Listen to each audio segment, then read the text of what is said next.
Mic. Camera. Action.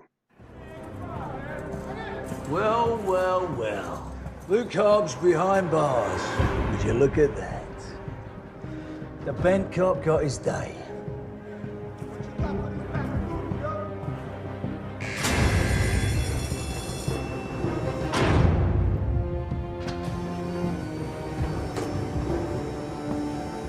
You know, that colour looks good on you. Yeah, look a whole hell of a lot better with your blood on it. Yeah, good luck with that, Hercules. Woman gone bad, huh? Such a cliche. Oh well, welcome to the club. I wouldn't get that twisted, son. We ain't in no club. We got nothing in common. And unlike you, I ain't gonna be here long. Well, you bring a shovel, did ya? Because it's 38 feet of steel and concrete. Or so I've been told.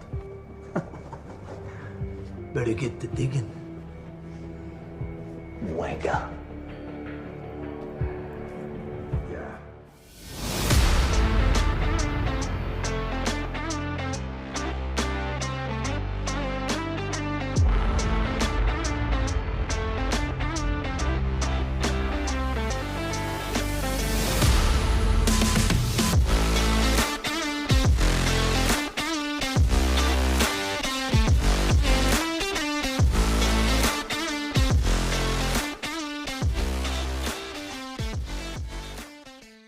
Welcome back to the Filmography, the show dedicated to watching every credited film from an actor's complete back catalogue, from past debut through to present day, in chronological order. Each episode, I'm joined by an esteemed guest to watch and discuss the next entry from the Faker's filmography, and consider how it ranks amidst their career, and whether we can trace any typecasting trends or topic traits or theatrical tics. For episode 38, I'm joined by the diesel disparaging heel, Chris. Sadly, sans Dave due to a scheduling conflict, to discuss the 38th big screen appearance of the Stath in his Fast and Furious face turn, The Fate of the Furious. We watch, you listen, and hopefully watch along too. So, Chris, thank you for rejoining me so quickly. Like, I had you on way back at the start. We did Meme Machine, and then took some time to get you back again. We got you back for the for Furious 7, and now suddenly it's like a couple of episodes later, you're back again. So familiar is exactly the right way to describe it, isn't it? Like the States joined it, and now you're in. You're around for all the barbecues. It's done. I'm in the family, and thanks for having me back on, Jack. And Dave's absolutely bottled it. He's gone off like Letty and he fucked off into some secret agent thing. He's let us down, really, hasn't he? I thought I'd steer clear of the Paul Walker jokes. That felt distasteful. Yeah, well, yeah, but Letty, we'll go with the storyline stuff. He's done a Letty on us. No, it makes it even better. Me not listening as usual, Jack. In the last episode, I'm like revealing stuff about films, even the 10th you've not even seen. So I do apologise, because we are going to cover that, as you know, we talked about it. We're going to cover it, and I can't wait because you've not seen it, and neither's Dave, and I have. But no, I'm really looking forward to it. And you know what's really silly, because this is Fast 8. I forgot the name again, because obviously we had Furious with 7, wasn't it? And this is The Fate of the Furious. You forget the names, because I was trying to find it today, and I'm like, it's Fast 8, what's going on? And then you've got F9 for Fast 9. I'm like, and then I'm thinking, I've never known a franchise with so many different names. You know, it's just... They make you work hard to keep up with what's going on, don't they? And I don't think it was even called Fate of the Furious anyway. I think it was called Fast and Furious. Fast 8, yeah. 8 I thought it was. Yeah, I thought it was. I've been cinema like you probably to see it. But no, I'm looking forward to this. And I'm glad you had us back on, because it's made me watch him again. And like I say, I've gone from the start and gone through it. And the last one, fucking hell, it didn't just jump the shark. It went way, and I'm forgetting how ridiculous it is. And that's probably not even the worst of jumping the shark, as they say. Now I actually know what it means. But anyway, sorry, Jack, I'm very running. Well, thank you for having me on, mate. Well, I think what's going to be fascinating is, you know, you went into Furious 7 excited, like, I can't wait to talk about it. And you found yourself being annoyed by, probably putting it mildly, Vin Diesel. And let's be honest, it is doubled down, tripled down, quadrupled down here, isn't it? It's times the power of 8 down here. Yeah. This is all about Diesel, isn't it, this one? Yeah, 100%. Like, and it's interesting because I know we'll get into the plot and everything, but like, this is the one that sort of brought the camel's back with The Rock. You can clearly see even towards the end of the movie, and I'm not just jumping, there's a bit where they're around the table. The Rock isn't in the same room as Vin Diesel. That's a No. definite. I don't know if have you seen Samurai Cop? I know we always mention Samurai I have, Cop. yeah. And I mentioned it the other day, me and David recorded, but when Frank's doing that fake laugh, going, ha, ha, ha, and he's not even in the room, and that bit is purely The Rock's gone, I ain't been in the same room as this candy ass sort of thing. You know what I mean? So, yeah, I'm just looking forward to talk about it. And yeah, I think what the mistake I made though, Jack, to be fair, was I should have just gone from the start. Like I've watched the first one recently. The second one, Too Fast, Too Furious, is good with Tyrese, but I think because Vin Diesel wasn't in it, and you've got that silly stuff, and you've also got Rip out of Yellowstone in it, which Cole Hauser, he's like sort of like the baddie in it, which you wouldn't even, I don't know if you watch Yellowstone, but he's like the main ranch hand in it. He's like the one everyone loves, dad bod It's and on all. my and list, that. yeah. Yeah, brilliant show. I'd recommend it. Fantastic show. Like Dallas, but just like more violent and but great, honestly, great show. But yeah, so I and I go through all of them. The Tokyo Drift, I wasn't a massive fan of, and then I've watched it recently, the last couple of years. That's quite enjoyed it. We've covered some of them, me and Dave, and I should have maybe just gone to Fast Four, because I think when some of my knowledge, when we were talking, I was talking about like the plane, on the runway, and I was off. I think I got the film mixed up. It was 5. Was it 5? And I said it was 6, or was it 6? And I thought it was 5 or something like that. Yeah. And I remember the favelas. That was in the 4th one and stuff. But oh no, that was the 5th one, wasn't it? When Bingy got introduced to Rock. So again, my knowledge. But I think I should have refreshed it. But it's a hell of a commitment. They're like over 2 hours long now, aren't they, these movies? So yeah, brilliant. I did it brilliant. for Fast 9. I watched them all. Yeah. For that, and I think that's because I was in a kind of a pattern of doing that at that point. Like I did it all, like all the MCU for Infinity War, and then did all of Fast 9, but I wasn't doing it again here for 10, and then I think I said last time I jumped in at 5. Yes, because 5 feels like the new direction, doesn't it? Like 4 is kind of a soft reset, and then 5, as you said, is The Rock's in as Hobbs, and it's kind of the new wave of the movies. Yeah, it's really good. Yeah, it's good as a franchise, as in like what they've done. Very clever, because it wasn't, when they rebooted it, it wasn't like what they've, like an MCU thing. How that franchise has grown, you've got to give Vin Diesel and his backers, because he's got the rights for it all. You've got to give him credit, because I just cannot understand for the life of me how stealing DVDs and video players is in the first one, or in DVDs, I think it's VHS, VCRs and stuff, and TVs, has now gotten to this point where they're literally invincible, aren't they? So, yeah, well, to the point in this one where like Hobbs has the choice of anybody, like we're going to send you on this secret mission to Berlin. You can have anybody you want to do this.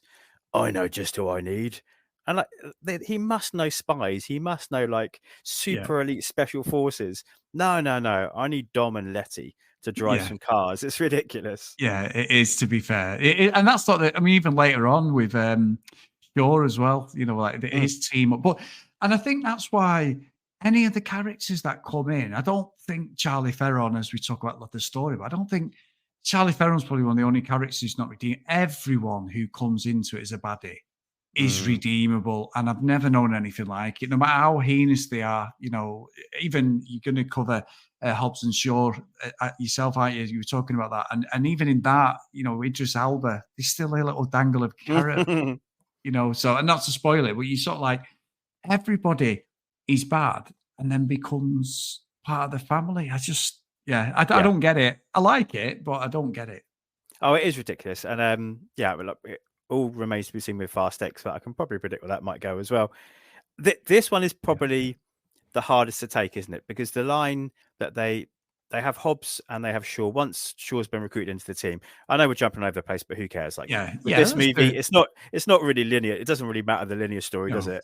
And actually, the main plot of Dom having a baby and the timeline of that makes absolutely zero sense. So we don't need to worry about it. No, but when Hobbs is going through like the files and he's like, "Oh, you used to be a colonel," whatever it was he's saying, like in the British Special Forces, and that little throwaway line of like, "Oh, actually, the Stath is a good guy," and he's being forced into this situation, is ridiculous. Yeah, and then jumping right to the end when they're having the barbecue. Obviously, I understand the Stath has to turn up because he has to drop off the baby.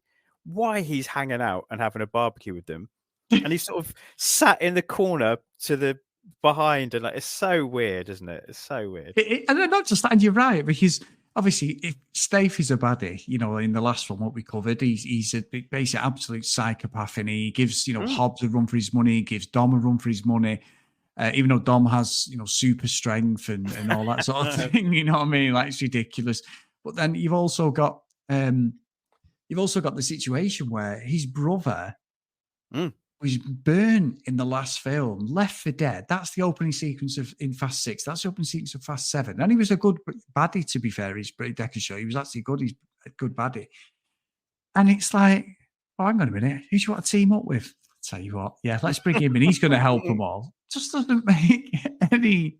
No, it's no logic to it, you know. Even Kurt Russell, he gets shot in the last one. He looks like he's going to die. Apparently, he's got some great life insurance where they can just come and rescue him from anywhere with a helicopter. And he don't even look like he's got a limp. I mean, he gets shot in sort of like the stomach or whatever he gets shot, but it's not like he's got a limp. It's not like he's got no mention of him being shot in the last film. It's fantastic, honestly. I mean, not even to forget the fact that as far as we're at this point in the timeline, Han is dead. Yeah. And Deckard is the one that did it. Like, yeah. Never mind. Grab yourself a Corona, mate.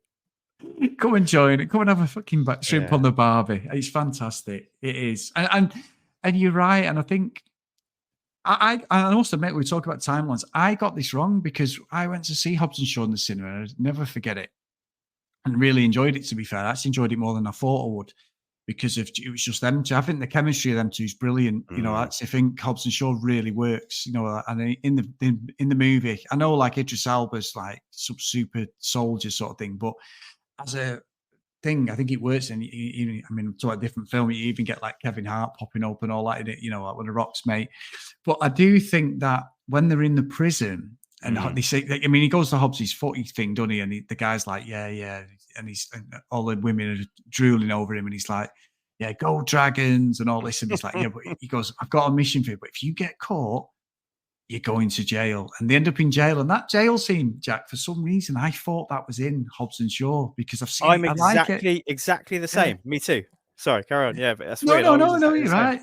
Yeah. And I kept thinking, and as he gets like the orange jumpsuit on, I'm like, oh, it's in this one. Why doing it? And I think that's because exactly you're blurring the timelines because everything is just interwoven together. You know, it's I mean, saying that though, I mean, we talk about Dom being superhuman. In Hobbs and Shaw, The Rock has a scene in New Zealand or wherever they're supposed to be. I've never seen anything like it. And he's on the back of that pickup truck. Oh my God, that is even worse than anything that Dominic Toretto does in these movies. But I enjoy it, you know, enjoy them for what they are. They're just silly. But I did come in a little bit too arsey in the last one because I think I was just shocked by it all, Jack. I was just like, oh my God.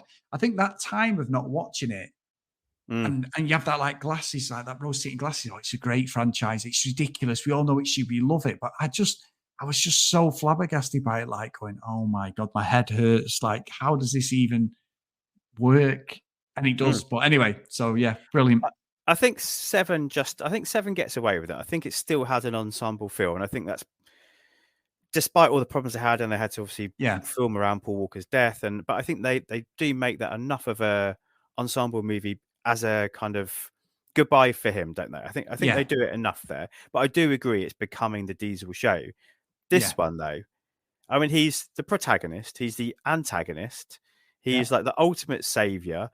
He can turn up wherever he wants. He can drive whatever car in whatever country whenever he wants, and nobody bats. It's like this one is Dom to the nth degree. This is just it's just too ridiculous. I think this one in terms of how they position his character front and center. Well, I'm actually going to shock you here, Jack. I enjoyed this one better than 7. Oh, really? Okay. Yeah, I did. I don't know if it's the New York setting, you know, or what. I just don't know. It felt like in stages, it was back to what I like for Fast and Furious in the respect of the cars and the, you know, like the shots of the cars. I mean, you're right. Dominic Toretto, right? It's like, do you ever watch, I think I've mentioned this in the last episode, you've ever watched Power, the 50 Cent show? It's a 50 Cent created Power, and it's like a Power universe. So Power was the original TV show. He's still on Netflix. Fantastic show. And you've got a character called Tommy, and he drives a 1969 Ford Mustang, a blue Ford Mustang, 1969, in the middle of New York.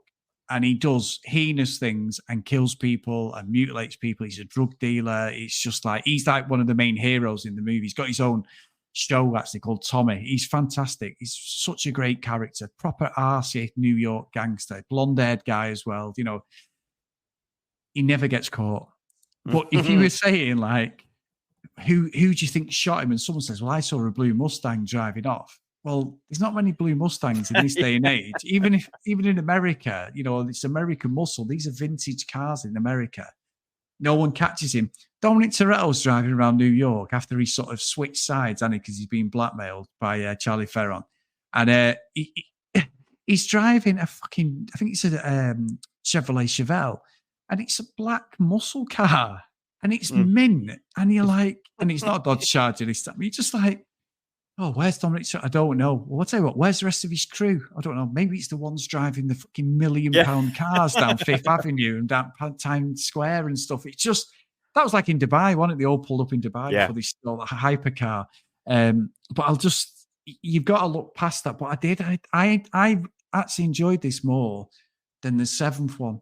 And I know the reviews are the other way around. And I think at the time I enjoyed the seventh more than this one. But this time, I don't know what it is, but I felt really at ease watching it. It felt like the Fast and Furious. It was utterly ridiculous. Fast and Furious on steroids, but it felt like the Fast and Furious that I sort of loved from the first one in some respects. We're back in, we're totally in sync on this episode, because one of my notes I wrote down was, because you're right. I mean, so this is way later in the movie, but it's important because Cypher, that's Charlize Theron's character, isn't it? Her goal, and she's been in control of things since film number 6, we'd learn. She was the one that got Owen Shaw on the mission, and it's all been building to this point. And she needs Dom to get the nuclear briefcase, doesn't she, from this Russian monster? They need an EMP, and that's the thing from Berlin, and they need all this stuff.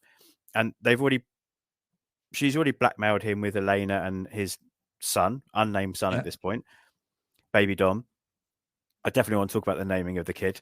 Yeah, and, we need to. Yeah. So and they've already broken into like the HQ, haven't they? And they've taken the God's Eye. And so the team are talking about like, oh, can we hack the God's Eye remotely so we can use the God's Eye to find Dom? And I was watching it exactly the same as you, thinking like, why bother? He's the guy driving that really obvious car. Yeah.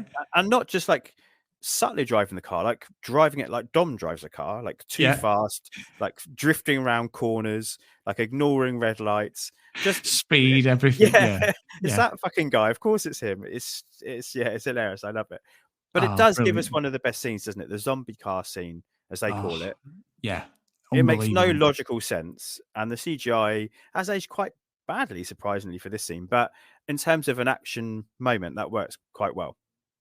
You know what? It's interesting you should say that, because that's what I thought. It's going to be boring. We needed David, didn't we, to sort of. But I thought the CGI was pretty poor when they were coming down, and they had that couple of cameras set on the cars, didn't they? You can clearly see that this isn't. It's definitely not practical. They've not got a load of cars, and they might have got the odd car. But as they're falling down, I was thinking that it's only 2017 where CGI was. You know, you've got the Avengers and everything, haven't you? You know, Infinity War was out at this point, and this came out just before, But yeah, I'm totally with you. I'm totally with it. Really wasn't, but even though it's a fantastic scene and a fantastic setting, and also they're dealing with an absolute crazy hacker who can look into anything, get any camera on, but the police haven't got access to Dominic Toretto driving over the Brooklyn Bridge like a maniac.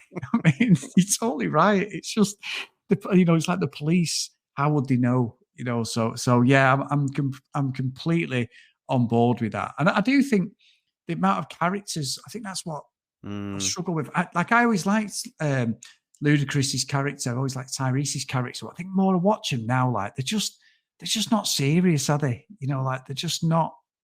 It's just comedy all the time. Roman's there, like stirring it up.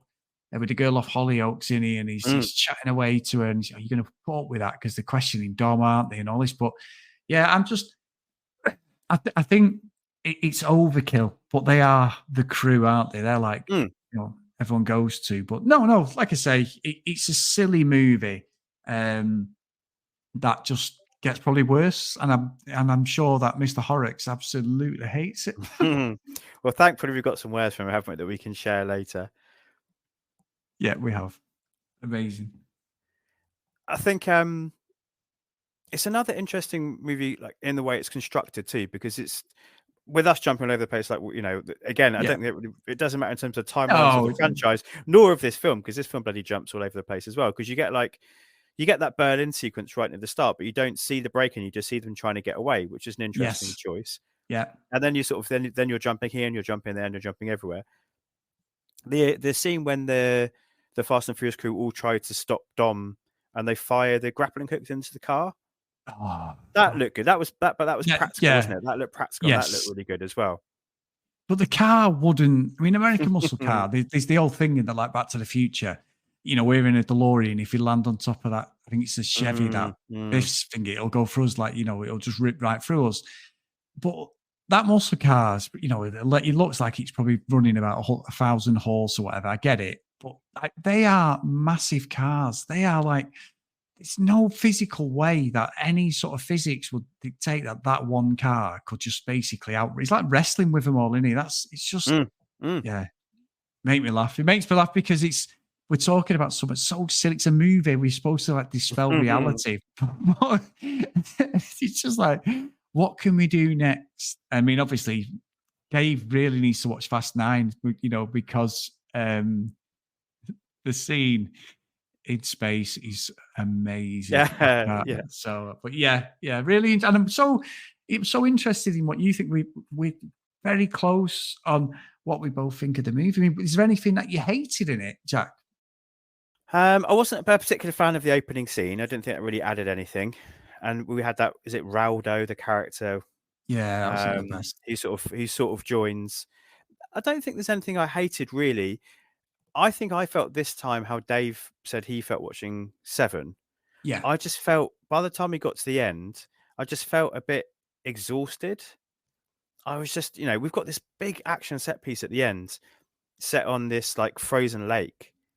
And I think we should be sitting here going, like, oh my God, like, and this happened and that happened and whoa. Yeah. But really, I was just kind of like, oh, okay. Oh, yeah. All right. So the Rock's catching a torpedo and redirecting it with his hands. Yeah, right. Yeah.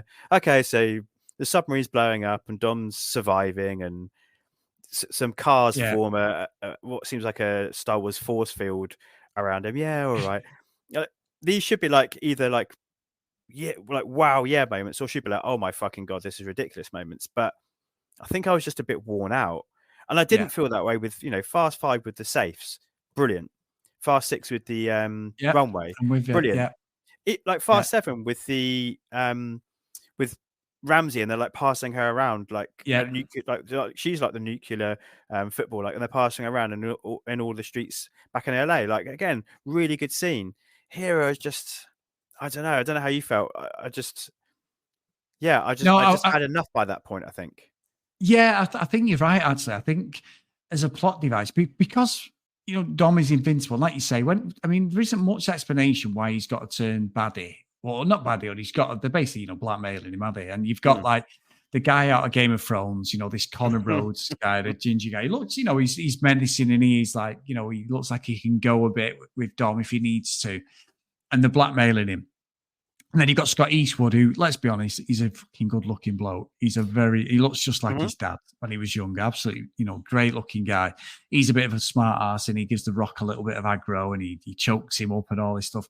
But yeah, I think when it comes to the actual story, I think that's the problem, is because you've got like Mr. Nobody, and he's like saying, right, well, you know, and you've got the situation where Hobbs and Shaw get out of jail. He's in the room with him, and then you've the Rock. There's one bit in the movie where he doesn't have a short sleeve top on, but the Rock's fucking massive. He doesn't have to, like Dominic Toretto, and he doesn't have to walk around all the time in a fucking vest or anything. You know, the Vin Diesel's about 4 or 5 inches shorter than the Rock in real life. I think the Rock's about my height. I think realistically he's about 6'2", I think maybe 6'3". He bills himself as 6'5", like the Hulk Hogan. You know, I'm 6'8" when he was about 6, still big bloke, 6'6", 6'5".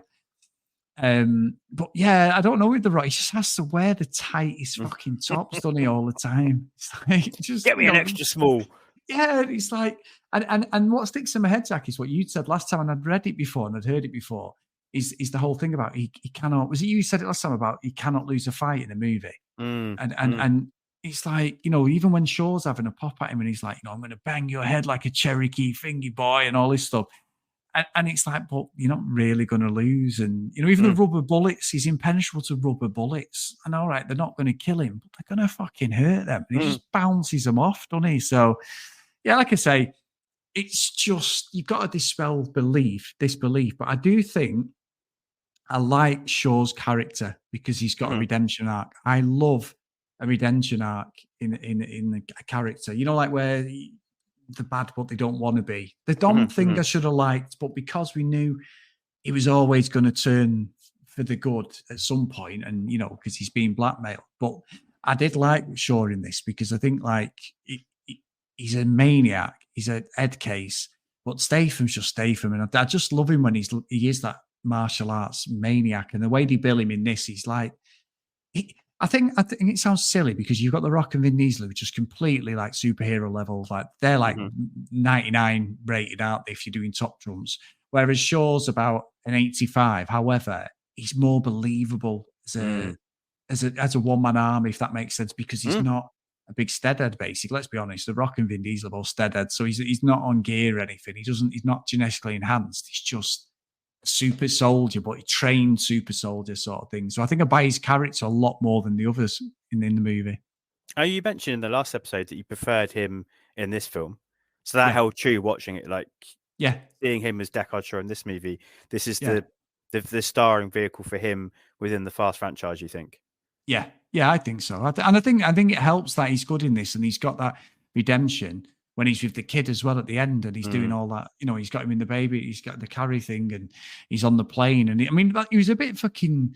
He was a little bit, eager to tell Dom that he'd got the package before he'd even got off the plane and had to fight about 20 soldiers. But he was confident he was getting off. I'm not saying, because we saw him take out a whole hospital ward, didn't we, with like army soldiers and everything. But he was very confident. However, that was a good scene, I thought. I really enjoyed that. I really enjoyed the whole like getting off the plane thing with the baby and all that. So yeah, I sort of believe that. But I do think you're right. I think his performance in this especially deserved him to be in Hobbs and Shaw. And if people haven't watched Hobbs and Shaw, I would watch it because it's not just like, even like, The Rock, Hobbs, yes, he's big. Yes, he's, he does a lot of like B.A. Baracus throwing people, which is physically impossible, really. But, he can literally he picks Scott Eastwood up like he's picking some little child up, doesn't he? And that's physically impossible. He couldn't do that. But you go with it. But in Hobbs and Shaw, because it's around London and different places, I feel it's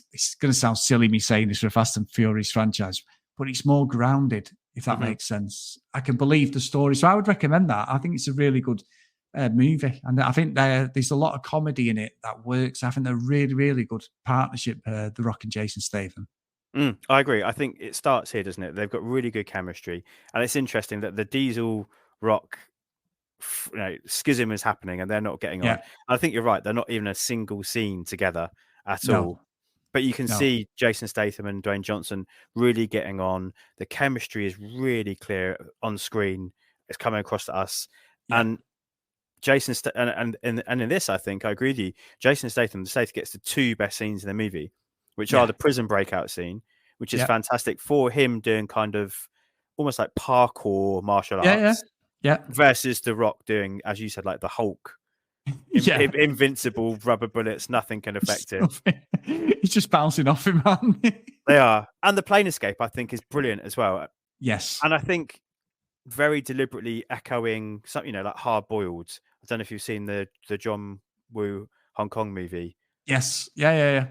So in that movie, when they're in the hospital, and that's like the front for the criminal enterprise there, and he has to save the baby. Like, this feels like a definite like nod to that.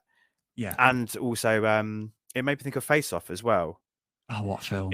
In terms of in Face Off, when there's the big shootout in Castor Troy's apartment, when Nicolas Cage is John Travolta Castor Troy. You mean when they swapped? Yeah. When Castor is actually Sean Archer, this is going to get complicated, isn't it? But there's the big shootout, and they put the headphones on the kids, and it's somewhere over the rainbow. And again, here the Stath puts the headphones, doesn't he, on the baby, and it's like nursery rhymes and stuff. But they keep cutting, so you hear the music whilst he's absolutely taking names, and he's turning them away, isn't he, at times, and saying like, "Oh, you don't want to see this? It's too X-rated for you." And yeah, it's really cool. It is good, that, to be fair. I really like it because he turns immediately. He's like, "Is that okay? Is that okay?" And then I think that's the thing with this Stath. He's been this absolute badass, hasn't he? But then he mellows with the kid, and he's winking at the kid in here, and he's like, he's got this bond, and he's, and the kid's like making all the noises on the plane. Look, I think you take that. You're right, and I do agree, completely agree. And obviously, it's more about the Stath than also about the Fast franchise. But I think his star shines as high as anybody as The Rock and Vin Diesel in this. And I think if anything, him and The Rock, I'm not just saying this because we're doing the podcast. I'd say he's probably the best one in the movie, if I'm being honest. Like The Rock, you just get the same wrestling moves, the same one-liners, I'm invincible. And that's what I find weird is I think it'd work better if The Rock wasn't in this and it was just Vin Diesel and Shaw. Because I know you've got like these different angles and the team up of the franchise, but I always find it really hard, The Rock being the same level as Vin Diesel, because Vinny's like this psycho. You see it in the first ever movie when Brian goes for the tuna sandwich and the fucking thing he's being a complete bella, he go and get a tuna sandwich, I won't say the word, but he says to him, they have that scrap, don't they, and everything and all that. And it's like, he's invincible, isn't he? When he beats Johnny Tran up, he's just a maniac, isn't he? He's been in jail because of what happened to his dad and all that. And it builds and builds his reputation that he's just a fucking absolute maniac, and he's just one-on-one. There's not many on the street who can take him, sort of thing. But then you've got The Rock, who, all right, he comes into it, he's chasing Toretto, he's a cop, but he's Toretto, but with a badge. Does that make sense? I think I always find it very difficult. And I obviously understand this is where this ego thing is, because The Rock, The Rock he's playing a bad guy at the moment because it's WrestleMania this week, and I've actually been watching quite a lot of the build-up, and he's been really good as the final boss, as he's calling himself. But I also think that he's got an ego. He's in Hollywood. He's one of the highest paid movie stars ever, whether he's not an actor, Batista, and I think John Cena's amazing. I think John Cena's comedy timing is brilliant. I do with John Cena. I think he's so underrated. But I think, like, as an actor, he's not great. But for money, for what he's done, he's absolutely... Well, he was. I think they've said he's waned off a little bit now. He's sort of dropped off that. I think he's gone back into the wrestling a little bit to give himself a break from it, because he's had a few bad press things and all that. But yeah, I think it just... You can't have two absolute machines like them two. And it just... I don't know. It just doesn't work for me. You've got to have Vin. Vin's the alpha. And that's what I mean. You've got two alphas there and you can't have it. No, I think it's interesting because, there's loads there you said I think's absolutely right. Is dead on. The Rock is kind of Arnie, isn't he? Like, he's the same in every movie, and you either like that or you don't, and you watch it or you don't. I think there's a couple of times I've seen him do something a little bit different, try a little bit harder. My eldest and I watched Central Intelligence a couple of weeks ago, and he's trying a little bit there. I don't mind that one. Yeah. It was good fun. Yeah. He tried earlier in his career. He was trying different things out for right or wrong in Southland Tales. You'll remember that. Yeah, I love it. Yeah. But once he hits that status, you're right. It's just like he's the same in every single movie. But I think so's Vin Diesel, to be honest. Yeah, isn't he? Like, whether it's Riddick, whether it's Fast and the Furious, he's that same gravelly voice, like dangerous guy. Whereas the Stath is able to add some layers, I think, and that's why that scene on the plane works so well. He's not bothered about being an alpha. He can wink and have fun with the kid. He can not play second fiddle, but he's happy to be a step removed because it suits the character. It suits the role within the movie. He doesn't need to be challenging in that alpha dog way. And I think he can balance that kind of comedy and action style much better than, well, certainly much better than Diesel, and better than The Rock too. Yeah, and I agree with that, because I mean, you look at something like Snatch. It was his first movie, I think, as well, and No, he was a diver. He was an Olympic standard diver for Great Britain. And then he'd done a couple of little bits. He was a model. He got picked off the street from nowhere and became a model. And then, the rest is history sort of thing. We talked about that, didn't we? And I think you've said it yourself. You've said like this sort of trivia before, like some of the things about it, how he got there is amazing. But he did acting like snaps. He was good. He's got acting props. You watch him in like the Expendables. I mean, I love the Expendables. The best scene in the Expendables for me is the basketball scene. I fucking love that scene when obviously his ex-girlfriends get knocked about by that guy.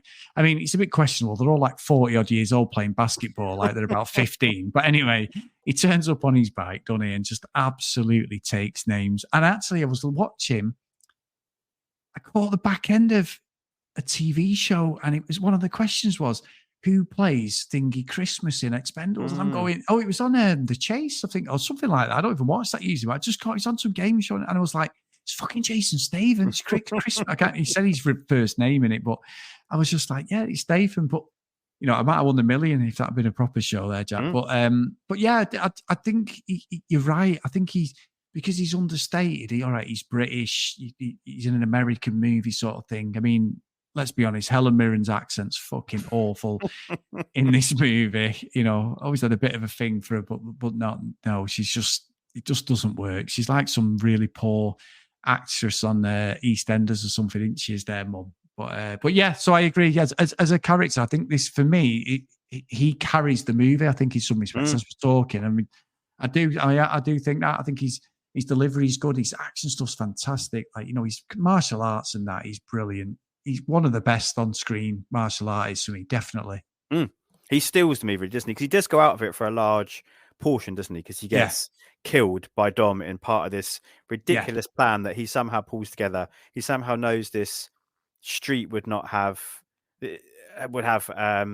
CCTV. Somehow knows that exact angle. He somehow manages to get in touch with Raldo back in Cuba to come and park the van, and the two Brazilian mates, to come back. It's absolutely ridiculous. But so it's to fake the death of Deckard, isn't it? Yeah, and also what's even worse is, and you're right, the two ambulance guys, the Brazilians, obviously, are in the fourth. They're in the fourth one, aren't they? Stuff, right? And the fifth one. The fifth one, and you're gonna put them in. You're putting like Shaw in the back of the ambulance, right? So she's got cameras everywhere, absolutely everywhere. So she watches them wheel him off into the ambulance, right, onto a gurney. And then they take off the fucking masks or the hats or whatever and reveal like, they've both got like long dreadlocks. They're both so recognizable. And she's not looked at the cameras there at all. Cypher, this massive, computer hack, has not kept that screen on just to make sure that Shaw's actually dead, because he knows like he can get out of any situation. Why he might have had a bulletproof vest, but she just takes that as, oh, he's dead. After everything we've seen in this franchise, she just goes, oh, actually, there's a blind spot there. Yeah, he's definitely dead. Well, hang on, why have them two guys started arguing as they put him in the back of an ambulance? Surely they should have the siren on, traveling through New York or something. She didn't even question where his body goes. She's just like, oh, yeah, he's dead. So, yeah, that is a very, very bad plot device for me with them. Yeah, I think that's why this one doesn't work as well for me. I can understand, like, the Stath elevates it, and when the scenes are good, I think they're really great. But I think there's too many. This sounds ridiculous. I'm stopping myself saying it even as I'm saying it, but I'm committed now. I'm too far in. Yeah. There's too many incomprehensible, unexplainable plot holes in this one. Yeah, even more so, amazingly, than some of the previous ones. Yes, like I say, I enjoy it for what it is, but I'm not under any disillusion with it. I know it's almost like they sit around a table and go, what can we do that makes it even more ridiculous?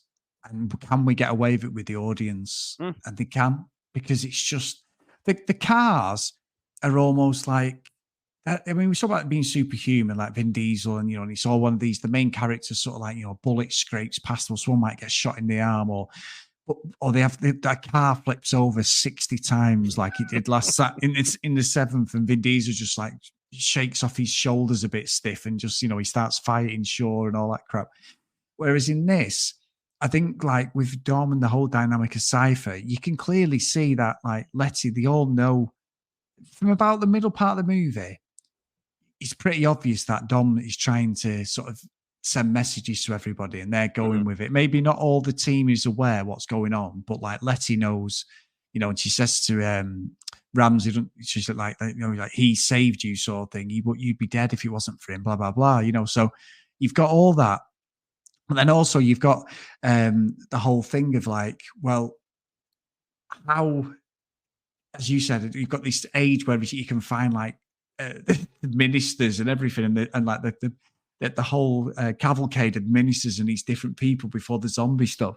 But like, yeah, Cypher just can't look at very simple things. It just, I don't know. I don't even know how you even go around that, because you've got some, you know, Charlie Brown's an amazing actress. You know, like she's one of the best, isn't she? She's not shit. She's not just doing it for a payday. How she's got roped into this franchise is quite a scoop, really. And you know, she's finished with this movie, is she? So.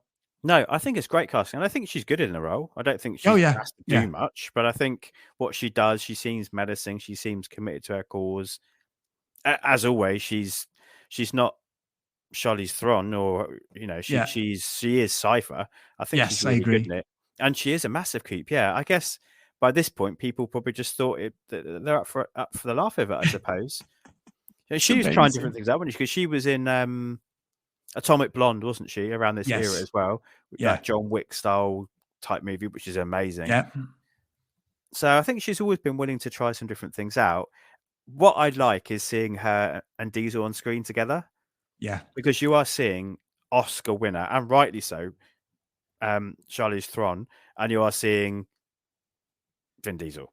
Yeah, who, Vin Diesel.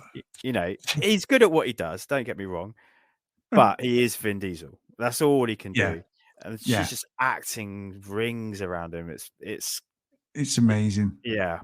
It's amazing. And you're right, because the thing is with Vin Diesel, you know me, I always comment on like Keanu Reeves, even Arnie.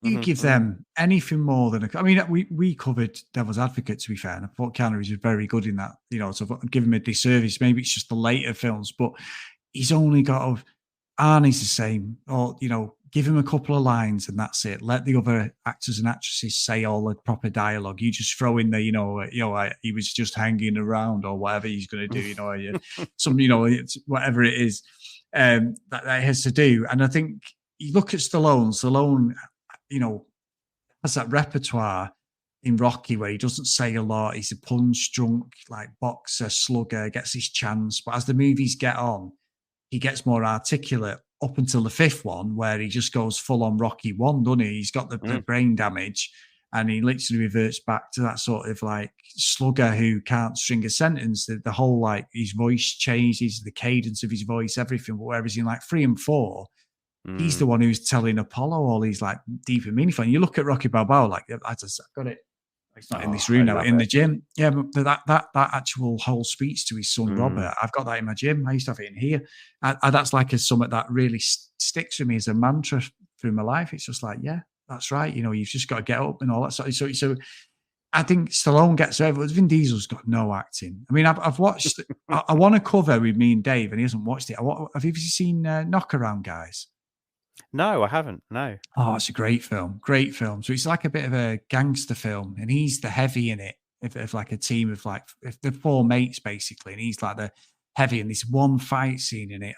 It comes on YouTube all the time or on Facebook, and I just sit there and watch it all the time. I absolutely love it. But he does like this same thing where he's got loads of dialogue, no dialogue, and he just says this line, but it fits because he's just this silent psychopath. Every time he's in the movie, he's just kicking the shit out of somebody. But I think it's from about 2001, but I was going to suggest it this time, and I didn't suggest it this time.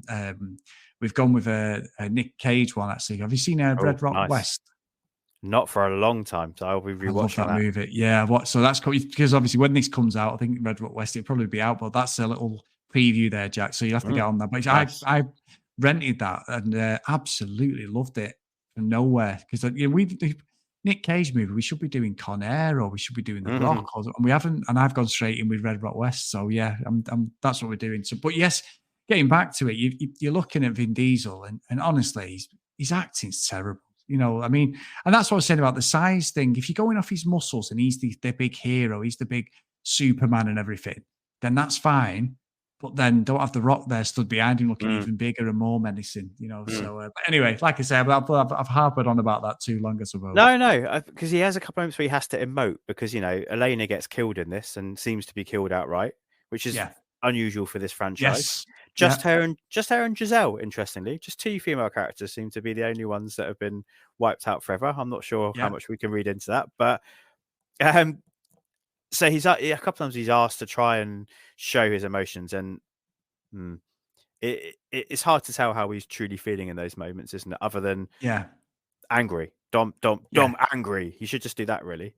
Yeah, and you're right. And even his dialogue, though, Jack, it's like he says a comment to Cypher where he gets obviously when she's just killed, obviously Helena, sorry, and he says something like, "If it wasn't for my son, you should all be dead." Now, hang on a minute. You're on a plane. Yes, your son's there. You wouldn't have been able to kill all these people on your own. You wouldn't have even found her, caught her, anything. She's allowing you because she needs you. It's a little bit far-fetched because I'm sure she could have got other people to do all of the bidding for him. However, let's go with it. And then he says it later on again, doesn't he? He says, like, basically he's fucking invincible, isn't he? It's only because of his son that you're not all dead. And I'm like, I'm not really buying that, Dom. I'm not being funny. I'm not buying it. So, but yeah, and the good thing is, like you say, once the Stath comes back in, it was a pretty easy foreshadowing for the audience, but it was also a good one because he's not dead. We know he's not dead, but it is a nice little twist and bringing his brother back. Even though I mentioned it before, I did enjoy their dialogue as well because he did a flashback to his mum where she slapped him, didn't she? She's like, "That's your brother." So that was quite good. I'm not sure what his motive. I like it. I don't think the scene works, and it's brief, isn't it? We don't see Owen much. He's off doing his own little mission whilst the Stath is rescuing the baby. I think he's getting the pilot, isn't he, or getting control of the plane. But I'm not sure what his motivation is. I can't remember if they mentioned it. Owen. So I can't understand why Owen would take this chance. Like, is he getting a pardon? Like, what is his motivation for? I'm not sure. Yeah, I don't know.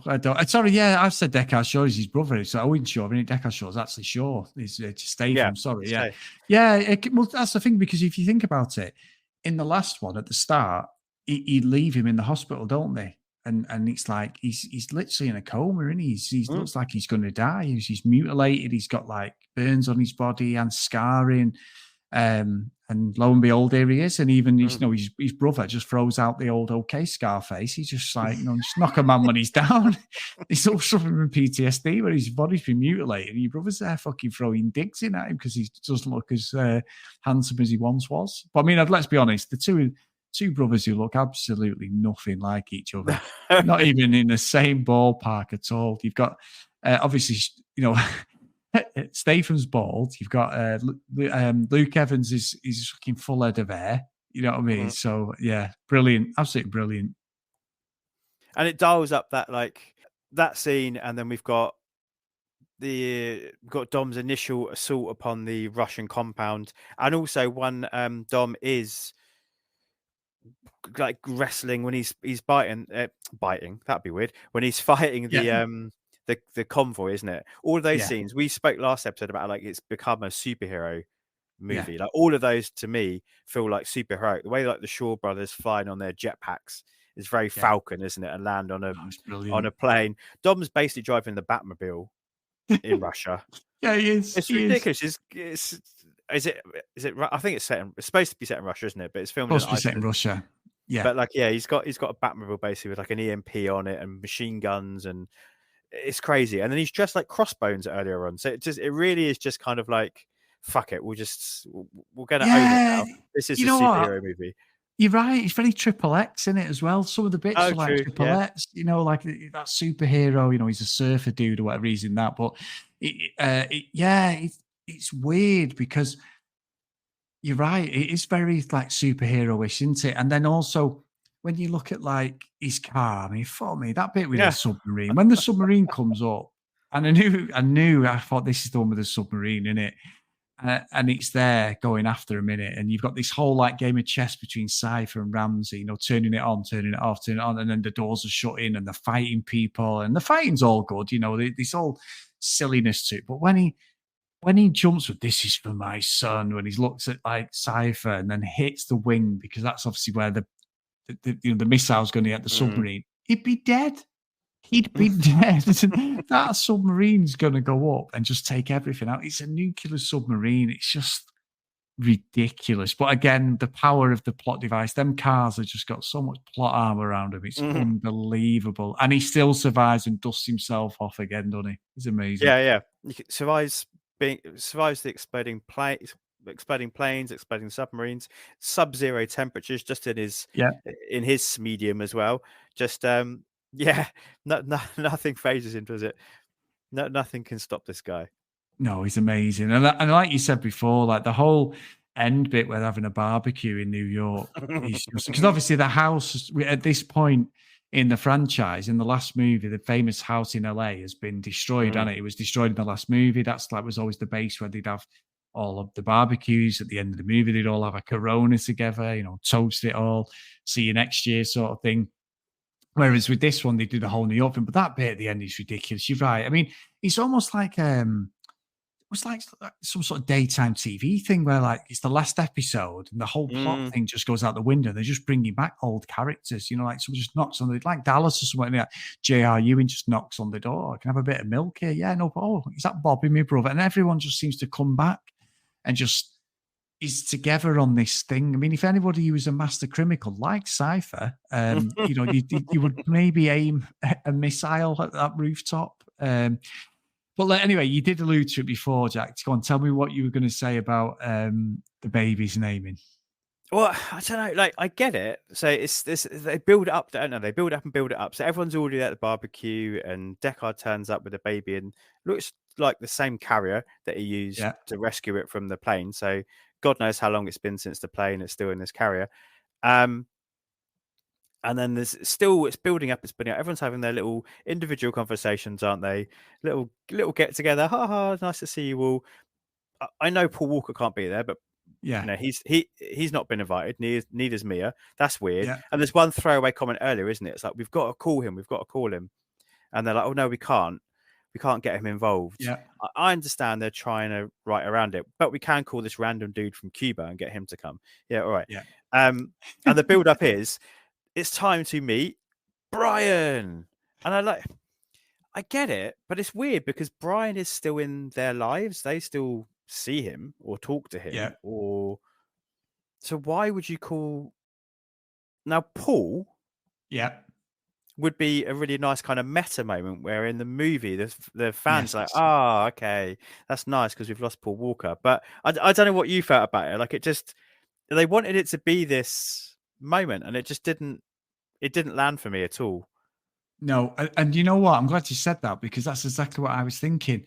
Paul would have been the apt thing. Say this is or because he's not actually. What you probably would have gone with is Paolo, maybe. You know, like because of the you know the familia and all that crap.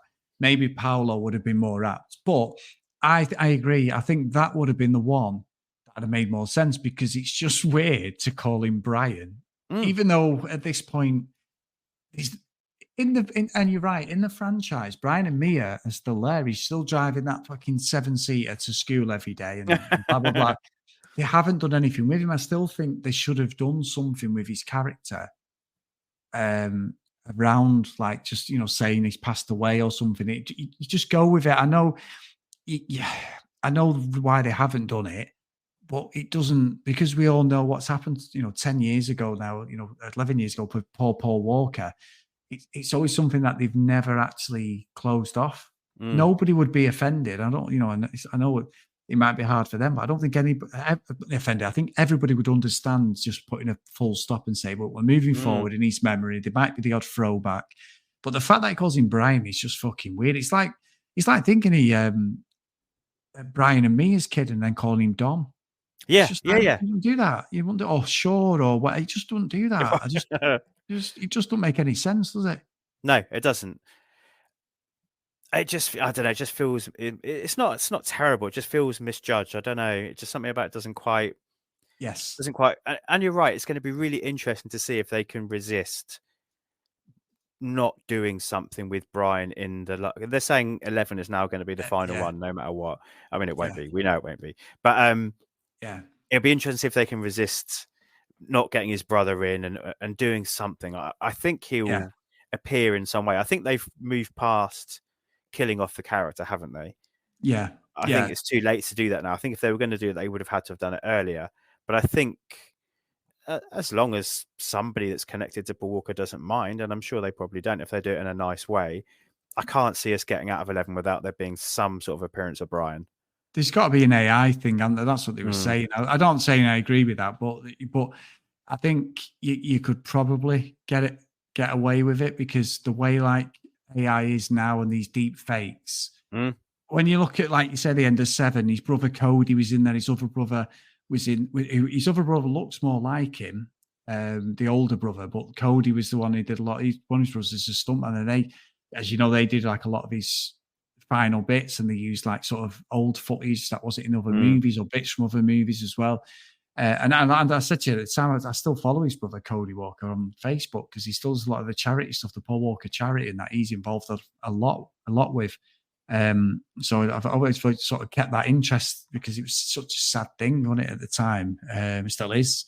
But yeah, I don't know where they go in this 11 one. There's got to be something. There's got to be like a Nissan Skyline turns up and saves the day, because that's what he would drive. I just don't know now, because obviously I don't want to ruin 9, but basically we're going to get, let's just say we're getting Avengers Endgame, because every character who's ever been in it is probably going to be in this one. Let's be honest. So I just don't know where like Jason Statham fits in with that, how that works, how The Rock's going to work, because he had the big falling out with Vin Diesel. You know, is he going to be back properly? What's the score there? So I just think Statham's on a level with the others, whether they like it or not, and he brings the film up, because he's one of them people, when you watched him, you don't know what he's going to do. He's dead unpredictable, but in a good way. Yeah, well, he's proved it again with The Beekeeper this year, hasn't he? You know, that's been a massive hit. So he does it when he's in these franchise movies, and he does it when he's by himself. So yeah, it's class. I think they have to find a place for him, don't they? Yeah, 100%, 100%.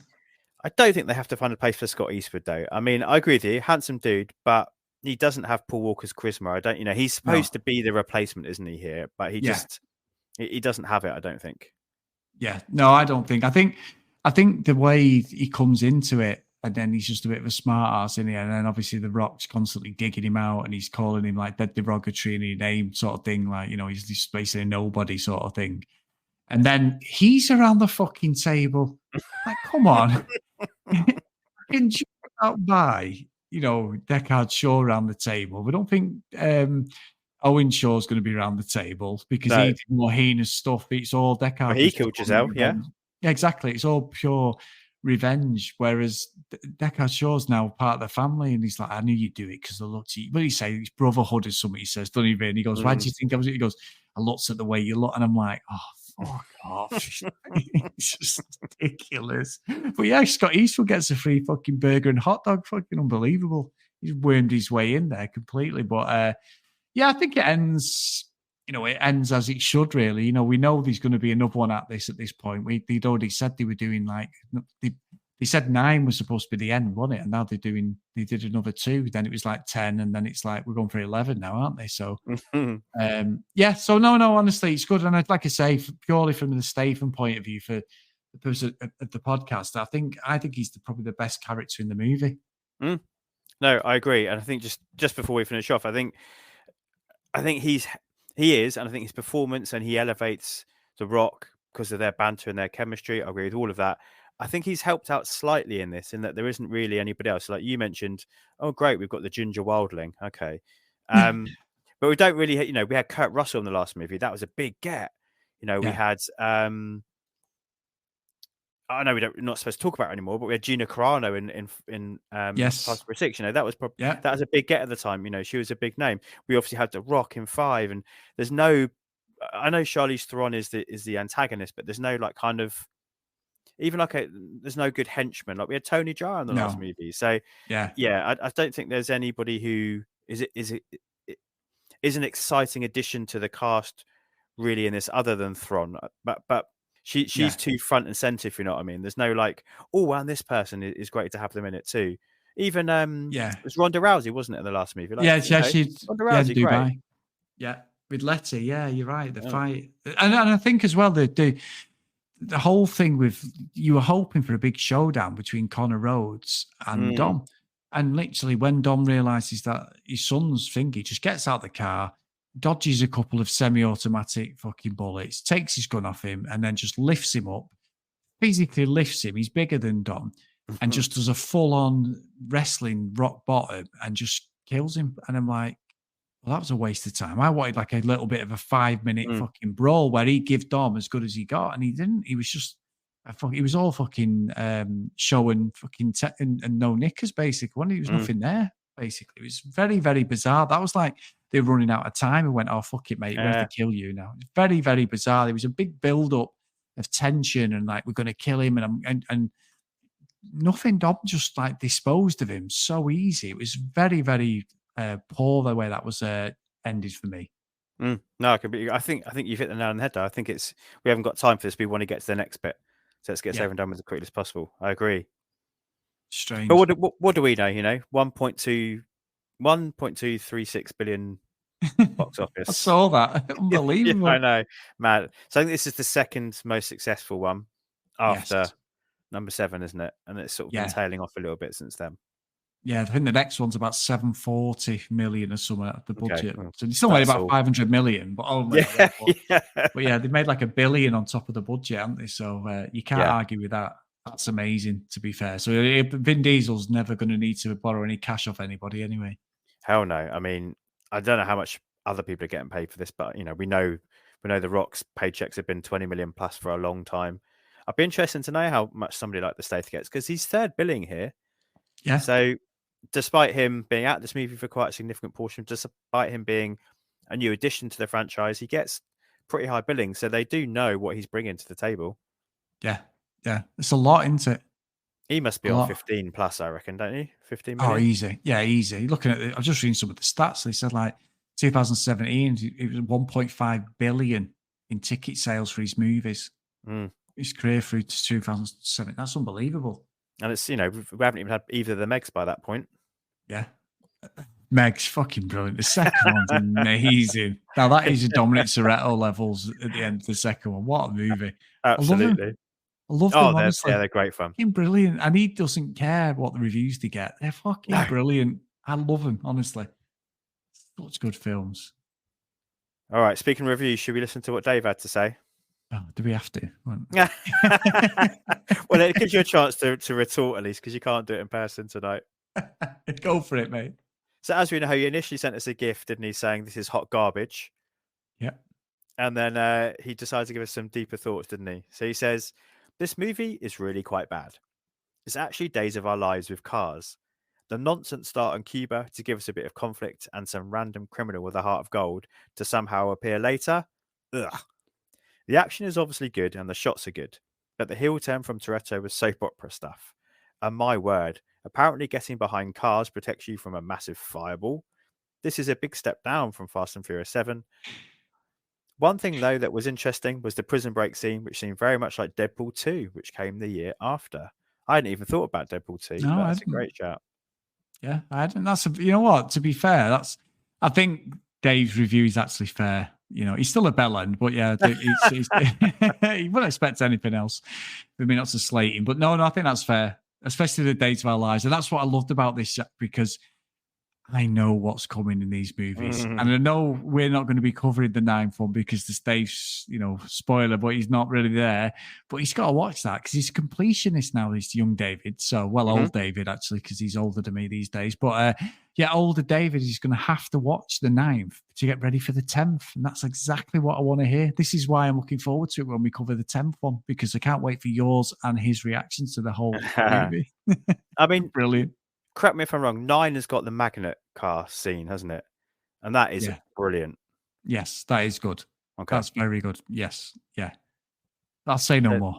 That's something to tune in for, surely. Yeah, exactly. I love this. It's been great. I've been great just watching it. And like I say, I enjoyed this more than the last one. I'm very surprised. I was not looking forward to putting this on, Jack. I thought, oh, for fuck's sake. But honestly, I've surprised myself because it just felt a little bit more grounded than the other one. And I know there's some ridiculous bits in this, but I went with the story a bit more than I did in the last one, to be honest.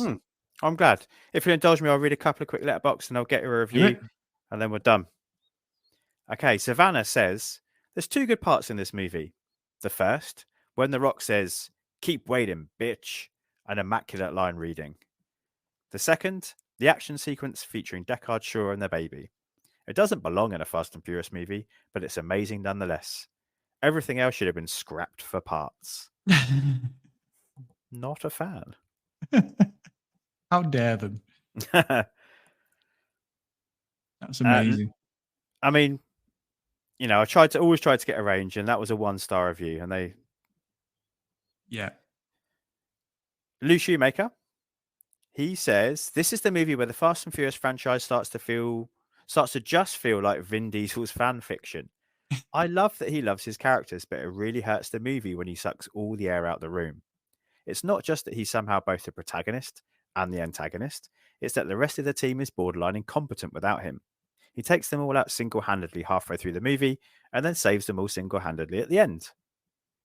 When the movie came out, I was hoping that it would keep Dom's motivations for betraying the team secret and make him the nominal antagonist and let Michelle Rodriguez take a bigger role as she squares off against him. Instead, his motivations take center stage and he remains the lead character the entire movie, while Rodriguez is saddled with her worst subplot in the franchise. Yes, even worse than I have amnesia. All that said, I'm talking of soap operas. All that said, the first half of the movie is decent and has a couple of solid action sequences. The opening race in Cuba and the prison break, and oh hell, Dom and Thrawn storming the HQ. Also, as much as I complained about him above, this is probably Diesel's best performance since the first Fast and Furious movie. I love when he tells the guy, "Keep your car, your respect is good enough for me." That was rubbish. The movie doesn't really start to founder until the back half, but even then, we get a solid action sequence featuring Jason Statham and a baby in a scene which recalls the series finale of Angel, which I hadn't thought about, but again, totally does do that too. Statham has to carry a baby while killing a horde of baddies. The usual problem when he's paired up with a cute kid to protect is that he's asked to be glum, which isn't fun, and the kid sucks at acting. Thankfully, the baby is not called on to do anything besides make baby noises, and Statham gets to be funny with it, which is delightful. His performance in the rest of the movie is fine, although he's not really called on to do much besides set up the future spin-off with The Rock, and clumsily wreck on the fact that he was once the bad guy, even though he was the bad guy in the previous movie, he's now the good guy. It's hilarious to me that they bother retconning the off-screen origin story we were given, but not the fact that he sent a bomb to Paul Walker's house or publicly tried to shoot everyone to death. Which again, I actually had forgotten that bomb scene is actually pretty brutal, isn't it, in number 7? Because Paul Walker's face hits the car, doesn't it? And blood spray and their kids in the car. And amazing. Absolutely amazing. Lou, as always, doing what we do in 3 paragraphs that takes us over an hour. It's fair, but the thing is, we've had good fun with this, Jack. Honestly, always. That one of them reviews though about he takes out his old team because they're incompetent and then saves them is exactly what Vin Diesel is to this franchise. Basically, he's the glue, and if he's not there with his little super glue fucking pen thing, saving everybody, the film. And I think it's such a good point, the review about Michelle Rodriguez. There's some good actors and actresses in this that shine a lot better when he's not there, brooding over him in his fucking 3 times too short fucking vest he's got on and all that, you know what I mean? Holding his gut in as he's like doing his carpet walk. I mean, saying that, he's almost doing a Conor McGregor in the new Roadhouse. If you've seen that yet, that's not yet. It's on the list. Go watch that. Oh, Jack, go watch. I really enjoyed it. To be fair, nowhere near as good as the original, but Conor's either everyone loves Conor McGregor or they fucking hate him in it, and I in the camp of liking it. I thought it was a pretty good movie. Jake Gyllenhaal's brilliant as well. Yeah, fantastic actor. Yeah, very good in it. But yeah, I'll leave that up to you. I want to know what your feedback is on that one as well, because it's completely different, trust me, than the first one. Okay, interesting. I hadn't actually seen the first one. You guys covered it, right? Oh yeah, I love it. It's one I of my don't think I'd favorites. seen it until you were covering it, and as you know, I try to, as much as I can, watch along with films I hadn't seen. So that was the first watch for me. So that brought that into my life, which I was very grateful for. Love it. Love that movie. I've got it behind me there. Collector's edition. I want it on Blu-ray, actually. I've got it on DVD, but oh, that's a YouTube Friday night special. If Sam's watching things, I always end up coming across different movies, different clips, and I always go with Roadhouse for the fight scenes in Roadhouse. I love, honestly. Just the Brilliant. fight scenes, yeah? Not any of the other scenes. Well, I can't do that when Sam's next to me. So, yeah. 37 minutes, 50 something minutes, I believe. Something like that, isn't it? Allegedly. Spider Dan will tell me. Yeah. I'm sure he will. Yeah. Brilliant. All right, mate, before you go, for this one, within the Stath's filmography, do you think this is a classic, worth catching, or for completists only? Do you want to know what you gave Furious 7, or can you remember? In the middle? Yeah, you went worth catching for Furious 7. I think for the Stath, I would put this one to the top just for the Stath. If you're just purely a Jason Statham fan, I think when he's on the scene, he steals the scenes, but in a good way. He's not as you said in one of the letterboxd reviews there, which is brilliant. Like, you know, Vin Diesel just sucks the air out of the whole scene. Every scene he's in, he's just stood there, just looking so imposing, so much better, so much more alpha than every single person in the movie. That it doesn't. But whereas this comedy with what Statham brings, these laughs, you know, the action, he does have a redemption arc as well. So yeah, I think I would grant this one highly, to be honest, just for him. If you're purely a fan of him, 100%. Yeah, as a movie, perhaps worth catching, but as a Stath movie, as a vehicle for him and what he can do, it's up there as a classic. I think I have to agree. 100%. Yeah, 100%. Bro, thank you, mate. And thank you, everyone, for listening and partaking in this journey with me through the Stath's filmography. That was Fast and Furious 8. Next up in a fortnight, Mike and Megan will mull over the Meg, followed by my third prime pair in a row, as Spider Dan and Angry Andy appear on the show as my very own Hobbs and Shaw, for anyone that is watching along. I'm Jack's Musings, that's JACS, and you can find me on X where I'm most active. You can also contact the show directly on X or Instagram under the name Back to the Filmog. Make sure you use the hashtag #FollowTheFilmography.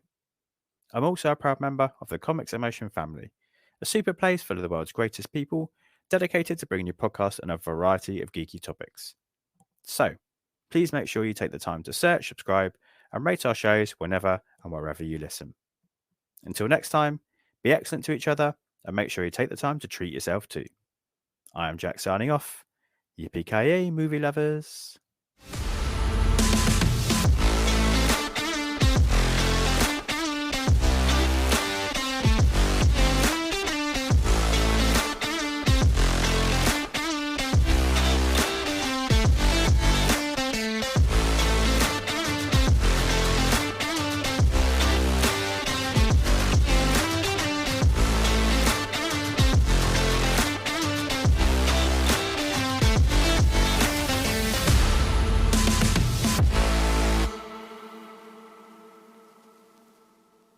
Cut.